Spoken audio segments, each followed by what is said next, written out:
ऐसा है कि बुढ़ऊ अर्दोगन बुढ़ापे में मिट्टी खराब करने में लगे हुए हैं और उसका असर भी देखने को मिल रहा है। अभी दोस्ती दोस्ती खेल रहे तुर्की और रूस के बीच रूस का गुस्सा फूट पड़ा है तुर्की के ऊपर और तुर्की पटाकर 5 देशों से मांग रहा है मदद, लेकिन कोई भी देश मदद करने को तैयार नहीं है। तो वहीं दूसरी तरफ भारतीय विदेश मंत्री एस जयशंकर ने अब फ्रांस में यूक्रेन मुद्दे पर ये क्या कह दिया, जानेंगे क्या है मामला। इसके अलावे बहुत कुछ, आइए जानते हैं इन खबरों को विस्तार से। ये जो आप देख रहे हैं मैप, यहाँ पे है तुर्की और तुर्की से सटा हुआ ग्रीस। तुर्की और ग्रीस में कुछ वैसा ही रिश्ता है जिस तरीके का रिश्ता भारत और पाकिस्तान में है। दोनों कट्टर वाले हैं दुश्मन। अब ग्रीस ने तुर्की को घेरना शुरू कर दिया और इस घेरने के क्रम में ग्रीस ने सबसे पहले तुर्की के विरोधियों को एकजुट करना शुरू कर दिया और इन विरोधियों में भारत था, फ्रांस था, ये सारे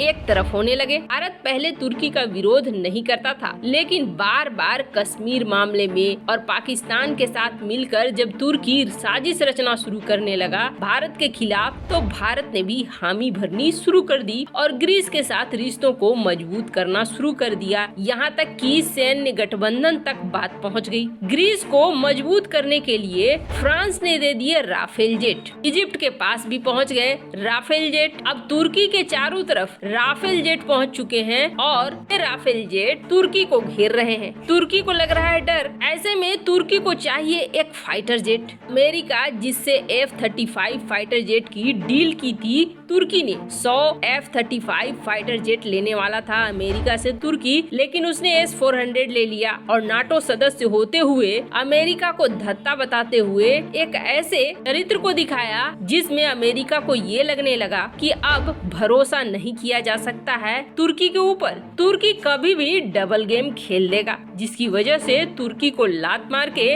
F-35 परियोजना से ही बाहर कर दिया। दुनिया का नंबर 1 फाइटर जेट जो कि तुर्की को बड़ी आसानी से सारी टेक्नोलॉजी के साथ मिलने वाला था, वो खुद तुर्की ने गंवा दिया। उसके बाद मुड़ा तुर्की कि चलो यहाँ नहीं मिलता है तो चलते हैं ब्रिटेन के पास और ब्रिटेन से टाइफून फाइटर जेट की बात करने लगा। लेकिन ब्रिटेन ने भी कई प्रतिबंध लगाए हुए हैं कुर्द लड़ाकों पर। जिस तरीके से हमला करता है तुर्की उसकी वजह से और अमेरिका का दोस्त होने की वजह से तो तुर्की को वैसे भी नहीं मिलने वाले थे। यूके ने भी तुर्की को खाली हाथ लौटा दिया। फिर तुर्की को कुछ नहीं दिखा तो तुर्की बढ़ा स्वीडन की तरफ ग्रिपेन विमानों को लेने के लिए, लेकिन वहाँ भी स्वीडन के मना करने के बाद पता नहीं क्या सोचा अर्दोगन ने और फ्रांस से राफेल विमानों की बात करने लगा। पर हुआ ये कि फ्रांस ने एक बार में ही नकार दिया। फ्रांस अपनी बेइज्जती कैसे भूल सकता है कि कैसे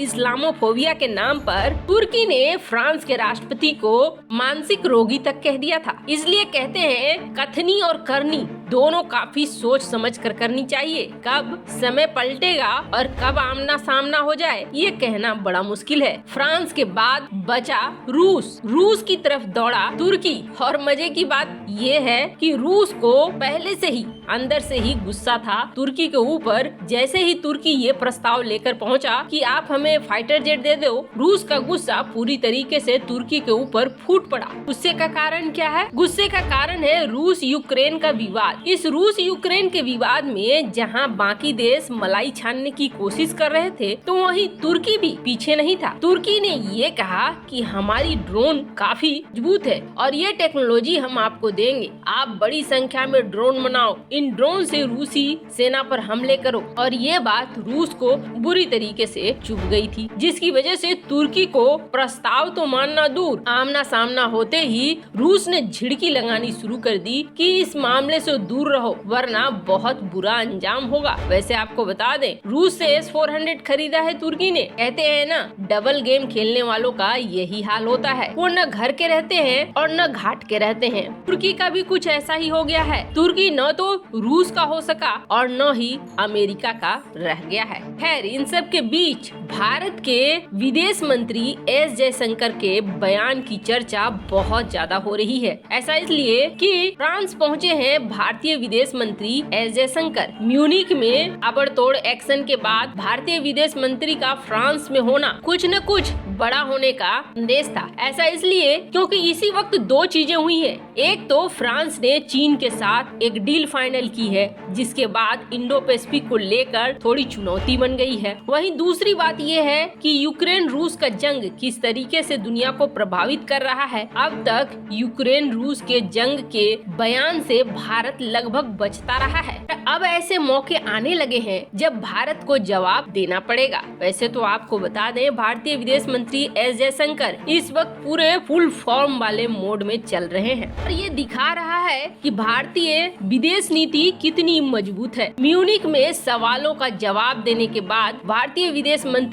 एक थिंक टैंक की समिट हो रही थी फ्रांस में, जिसमें कई तरह के सवाल किए गए, जिसमें रूस और यूक्रेन का मुद्दा भी निकल कर आया कि इस बारे में भारत क्या सोचता है। जनता वहाँ बैठी थी, न सिर्फ भारतीय विदेश मंत्री एस जयशंकर का बयान बड़े ध्यान से सुन रही थी, बल्कि अंतर्राष्ट्रीय मीडिया भी इस वक्त भारत की तरफ देख रहा है कि रूस यूक्रेन मुद्दे पर भारत क्या कहता है। भारतीय विदेश मंत्री एस जयशंकर ने अब फ्रांस में जो बात कही वो म्यूनिक से थोड़ी अलग जरूर थी, लेकिन भारत ने इस बार डिटेल में उत्तर दिया, काफी विस्तार से उत्तर दिया। एस जयशंकर ने ये कहा कि यूक्रेन रूस की जो आज की ये नौबत आ रही है, ये नौबत 30 साल पुरानी है। इसके पीछे की कहानी यूएसएसआर से शुरू होती है और ये जियोपॉलिटिक्स आज बदलते बदलते इसके हालात ऐसे हो गए हैं कि ये इस सिचुएशन में पहुंच चुका है। तक भारत की राय की बात है तो भारत और फ्रांस दोनों ही एक ही राय रखते हैं। भारत और फ्रांस दोनों चाहते हैं कि इस जटिल मुद्दे का समाधान कूटनीतिक तरीके से हो, न कि सैन्य तरीके से हो। फ्रांस ने भी बहुत कोशिश की कि इस मामले को किसी तरीके से शांति से हल किया जा सके। फ्रांस के राष्ट्रपति भी वहां गए और उसके बाद भी फोन कॉल पे भी बातचीत हुई। यहाँ तक कि फ्रांस के राष्ट्रपति ने अमेरिका और रूस के राष्ट्रपति के बीच किसी तरीके से एक मीटिंग भी करवाने की बात कही और ये शेड्यूल भी हो गया, पर अचानक से रूस के कदम ने मीटिंग को कैंसिल करा दिया। इसी बात को याद दिलाते हुए भारतीय विदेश मंत्री एस जयशंकर ने ये कहा कि भारत और फ्रांस दोनों ही यही चाहते हैं कि ये कूटनीतिक रूप से हल हो, आपस में बातचीत से हल हो, इसका समाधान जल्द से जल्द निकाला जाए, इसे और ज्यादा तनाव को बढ़ाया न जाए। इस बयान से कहीं न कहीं यूएसएसआर वाली बात निकल कर सामने आ गई है कि ये समस्या यूएसएसआर के जमाने से शुरू हुई है। कहीं न कहीं ये संकेत है कि पुतिन अब यूएसएसआर